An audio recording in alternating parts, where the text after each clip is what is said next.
안녕하십니까, 농부 놀이터입니다. 며칠 새에 봄비가 온다 그러더니 강원도는 또 산불이 나고 또 국가 재난 선포를 하고 참 어렵습니다. 그러더니 또 강원도 산간지역에는 20cm 눈이 와서 북풍이 이렇게 부는데 되게 매섭습니다. 그래서 제가 옷을 막 껴입고 이렇게 왔는데요, 너무 추워서.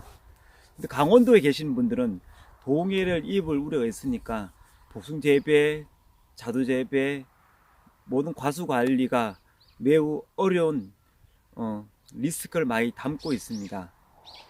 그렇습니다. 오늘은 정례, 적화, 그리고 적과에 대한 세 가지 속기 작업을 제가 보여드릴 텐데요. 속기 작업은 다시 말씀드리면 세 가지가 있습니다. 지금 꽃이 이렇게 피지만은 적화라 그러지만은 봉오리를 정례, 봉오리 속기 작업, 그리고 꽃이 펴서 적화, 꽃을 작업하는 적화 작업이 있습니다. 그리고 이제 열매가, 조그만 열매가 손가락 마디 정도 됐을 때의 적과 작업이 있습니다.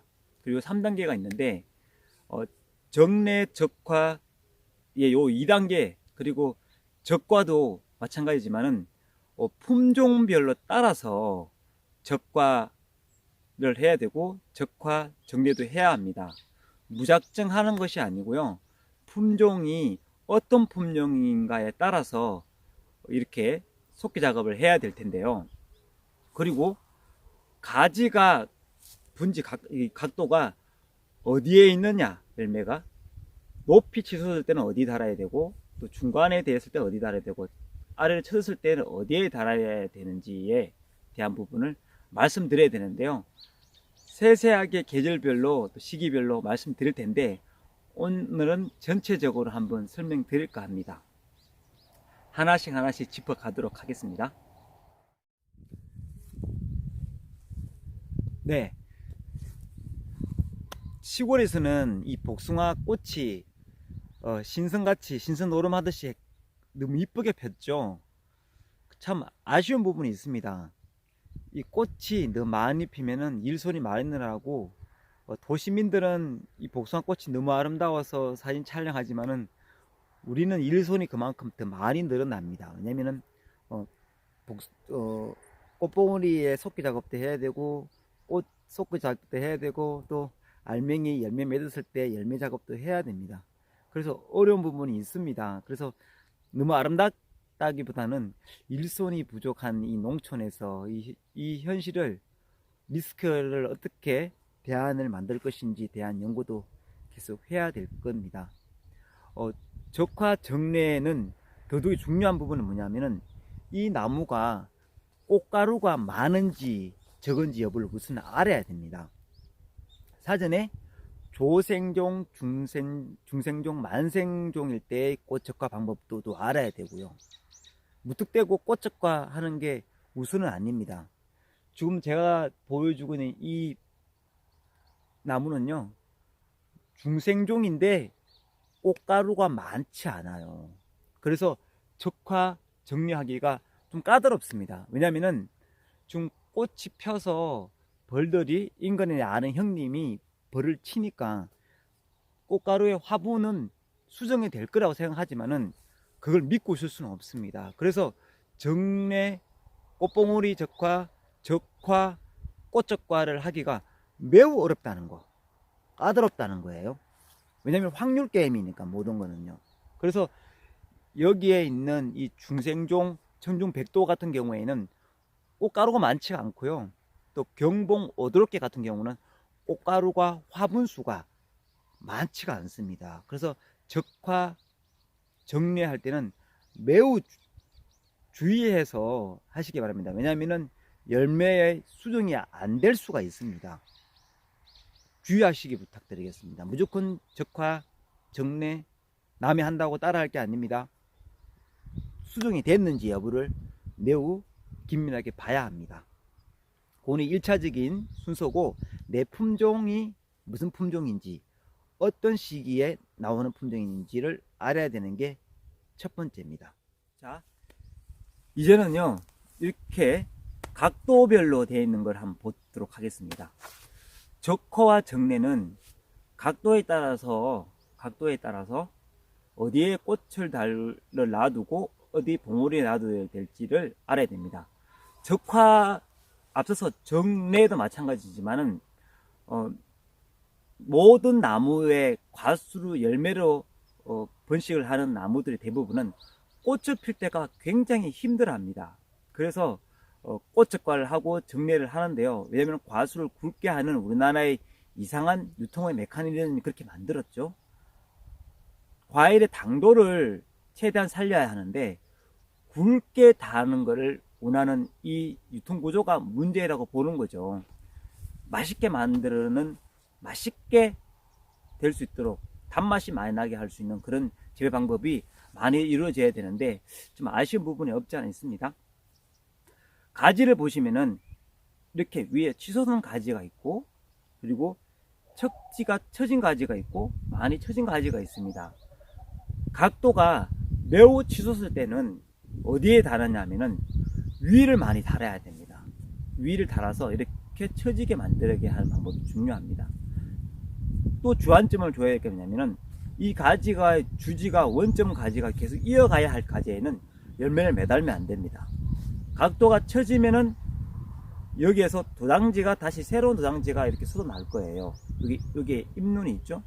이렇게 치고 나갈 건데, 내가 키우고자 하는 각도에서 열매를 매달면 안 됩니다. 처지게 하면 안 되니까 여기에는 열매를 달면 안 되겠죠. 그래서 최대한 달고 싶으면 위에 달지 마시고 아래에 달아야 되는 거고요. 이런 부분에 척지들 봤을 때는 열매를 달았을 때 안에 달지는 마십시오. 20cm, 30cm일 때는 위에만 답니다. 그리고 꽃적과의 아주 기본은 여기 위에 상부에 있는 꽃들은 이렇게 솎아줍니다. 이렇게 상부에 있는 꽃은 필요가 없어요.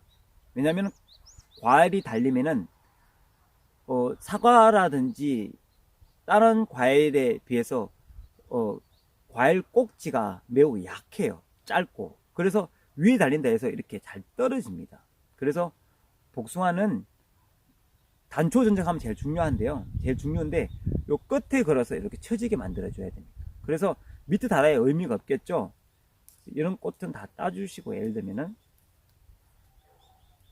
제가 중생종, 이건 꽃가루가 없기 때문에 많이 놔둬야 된다 그랬죠. 이 정도만 놔둡니다. 확률 게임이기 때문에. 그래서 열매를 달면은 이렇게 처지게 놔둬야 됩니다. 이렇게 처지게. 위도 마찬가지. 위에 있는 거는 다 따주세요. 등 위에 있는 거는 있어 봐야 얘네들은 낙과의 우려가 있으니까 다 따주시고요. 위로 치솟은 가지는 위에 많이 달아서 이렇게 처지게 만들어 주셔야 돼요. 처지게. 아시겠죠? 정례하고 적화가 마찬가지인데, 밑으로 이제 처지는 가지들은 예를 들면은 가지가 많이 처진다 가질 때는 밑에 달면 더 처지겠죠.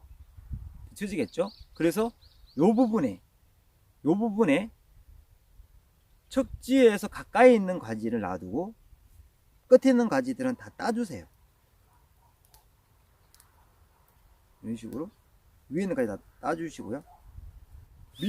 밑에 처지는 가지는 여기에 과일을 달아야 됩니다. 여기에. 그래서 여기 가지에 올라오는 가지들은 놔두시고 밑에 끝자락에 있는 가지는 다 버려주시는 게 낫습니다. 가지가 다시 설명해 드리면, 가지가 위로 치솟을 때는 위에서 내가 키우는 주지가 아니고 척지 있을 때 소송 가지는 위에 달아주시고요. 위를 위주로 많이 달아서 처지게 해두시고, 중간 정도에서는 괜찮습니다. 자꾸 당기는 작업을 해야 되고요. 가지가 처져 있을 때는 여기 달아야 됩니다. 겨드랑이 최대한 가까이. 왜냐면 이미 쳐져 있는 가지는 영양분의 공급이 원활하게 아래로 갈 수가 없어요. 오르면 각도가 오르면 오를수록 영양분은 당기는 힘이 더 강하니까 내려갔을 때는 원주지에서 내 몸이라 그러면 몸 가까이 달아줘야 됩니다. 더 쳐지면 여기 달아줘야 되고 밑에는 없어야 돼요. 밑에 달면은, 그리고 짧은 단초 전쟁했을 때 단가지 있을 때는 이렇게 실하게 달아주면 좋습니다. 짧은 가지, 저 같은 경우는 짧은 가지가 몇 군데밖에 없는데 이런 가지에서는 밑에 딱 달아주면은 더 굵게 나오고 더 매달릴 수 있는, 견딜 수 있는, 과일이 견딜 수 있는 폭이 커지니까 그걸 상기해 주시고 해주십시오. 다시 말씀드리면 각도가 높은 가지는 위에 좀 많이 달아 처지게 해주고, 그리고 각도가 중간에 있을 때는 자꾸 앞으로 당겨주고, 처진 가지는 어디에 한다고요? 최대한 가까이 여기에 달아줘야 한다는 겁니다. 최대한 가까이 있는 가지를, 요 척지에 처진 가지 있으면 끝에 달면 더 처지겠죠. 그러면은 이 앞쪽에 있는 가지는 다 따주세요.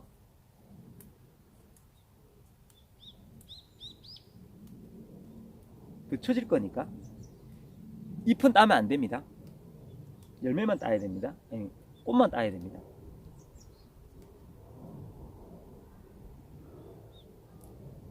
그렇게 이렇게 확률을 이렇게 살려주는 겁니다.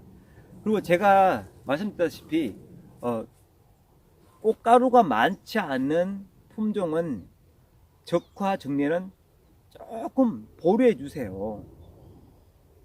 왜냐하면 꽃가루에 수정이 안 되기 때문에, 안 될 수도 있기 때문에 적화나 정례가 맞지 않습니다. 저는 좀 대부분의 품종이 꽃가루 없는 오드롭기, 그리고 천중백도 같은 종류들은 꽃가루가 없고 화분수가 적기 때문에 좀 두고 적과라하는 단계를 더 많이 충실하는데요.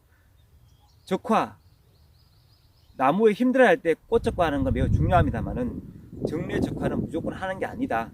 그리고 조생종일 때는 적화 정례하는 게 좀 낫습니다. 왜냐하면은 일찍 굵기를 만들어야 되기 때문에 적화 정례가 필요합니다. 그 대신에 화분수, 꽃가루가 많은 나무에 대한 한정된 부분입니다. 그래서 요즘 상기하셔서 꽃적과 또 봉우리 적과를 하시기 당부드립니다. 저도 이 많은 밭, 또 예전에 아버지께서 또 가지 수영을 잘못 잡아서 계속 만들어가는 과정인데요. 그래서 접붙이기를 하고 내가 원하는 가지를 더 유인하고 이렇게 합니다만은 적화 정례, 남이 그렇게 한다 해서 그름지고 장에 갈 이유는 없습니다. 그 가지의 품종이 맞는지 시기가 맞는지 대해서 맞게끔 꽃적과 그리고 봉우리 적과 하실 정보들입니다.